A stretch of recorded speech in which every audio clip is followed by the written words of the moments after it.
Hello বন্ধুরা, কেমন আছো তোমরা সবাই? আশা করি তোমরা সকলে খুব খুব ভালো আছো। আমি টুকটুক আজকে আবারও নিয়ে চলে এসেছি আমার মাম্মার একটা ভীষণ healthy recipe with yummy twist. তো তোমরা কারা কারা ডিম খেতে ভালোবাসো আমাকে কমেন্ট বক্সে অবশ্যই জানিও। আমিও তোমাদের মতো ডিম খেতে ভীষণ ভালোবাসি, কিন্তু আমি ব্রকলি খেতে একেবারেই পছন্দ করি না, যেমনটা তোমরা অলরেডি জানো। কিন্তু তোমরা জানো কি যে ব্রকলিতে ভিটামিন সি ও ভিটামিন কে পাওয়া যায়, যেটা আমাদের ইমিউনিটিকে স্ট্রং করে। এর সাথে সাথে ব্রকলিতে ফোলেট, পটাশিয়াম এবং কিছুটা পরিমাণে ক্যালসিয়ামও পাওয়া যায়, যেটা আমাদের হাড়ের স্বাস্থ্যের খেয়াল রাখে। সো এই ভেজিটেবল অমলেটটা বানানোর জন্য প্রথমে আমাদের ব্রকলিটাকে ভালো করে ছোট ছোট ফ্লোরেটে কেটে নিতে হবে, দিয়ে হালকা করে স্টিম করে নিতে হবে।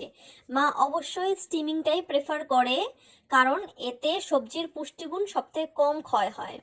এবার কিছুটা পরিমাণ মাশরুম, পেঁয়াজ এবং ক্যাপসিকাম ছোট ছোট করে কেটে নিয়ে আমাদের এখানে হ্যান্ড চপারে ট্রান্সফার করে নিতে হবে, দিয়ে ভালো করে কুচিয়ে নিতে হবে।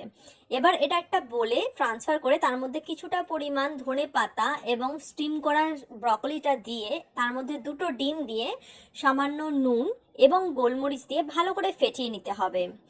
এরপর তাওয়াতে খুব সামান্য পরিমাণে তেল দিয়ে অমলেটগুলোর এপিঠ ওপিঠ দুপিঠই খুব ভালো করে ফ্রাই করে নিতে হবে, একটু হাতে সময় নিয়ে, কারণ এতে একটু সময় লাগতে পারে। আর এখানে দেখো যেভাবে মাম্মা খুন্তির পেছনটা দিয়ে ভালো করে একটু চেপে চেপে দিচ্ছে, যাতে করে খুব ভালো করে ডিমের সাথে সাথে ভেতরে থাকা সবজিগুলিও খুব ভালো করে সেদ্ধ হয়ে যায় এবং কোনোরকম কোনো কাঁচা ভাব যাতে ভেতরে একদমই না থাকে।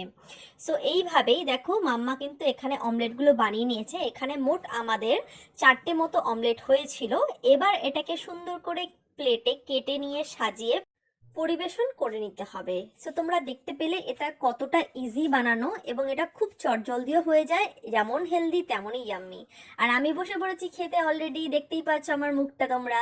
তো তোমরা বাড়িতে এটা বানাও, খাও, আর ভালো লাগলে পেজটা ফলো করতে ভুলো না কিন্তু। ওকে, বাই।